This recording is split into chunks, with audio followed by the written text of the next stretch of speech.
সরস্বতী পুজো এক কথায় প্রতিটি বাঙালির ইমোশন। স্নান করার আগে আমি ঠাকুরের ঘরে আগে আলপনা দিয়ে দিলাম, আর দেখো আমিও রেডি হয়ে গেলাম। আমি রেডি হলেও সরস্বতী ঠাকুরের সমস্ত জোগাড়জান্তি আমার মা করেছে। সরস্বতী পুজোকে অনেকে বসন্ত পঞ্চমীও বলে, যেহেতু আমরা বাঙালি তাই জন্য আমরা সরস্বতী পুজোই বলি। রবিবার দুপুর দুটোয় আমাদের পুজো বসলো। আলপনা বাদে আমার একটাই কাজ, সেটা হচ্ছে পঞ্চপ্রদীপ সাজানো। দেখতে দেখতে আমাদের ঠাকুর মশাইও চলে এসেছে আর আমাদের পুজো স্টার্ট হয়ে গেছে। আমাদের পুরোহিত মশাই কিন্তু খুব সুন্দর গানের মাধ্যমে ঠাকুরকে আরাধনাও করে। তাহলে তোমাদেরকেও শোনা একটু ঠাকুর মশাইয়ের গান।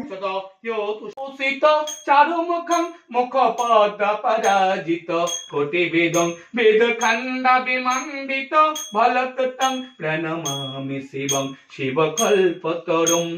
ওম নমঃ শিবায়, ওম নমঃ শিবায়।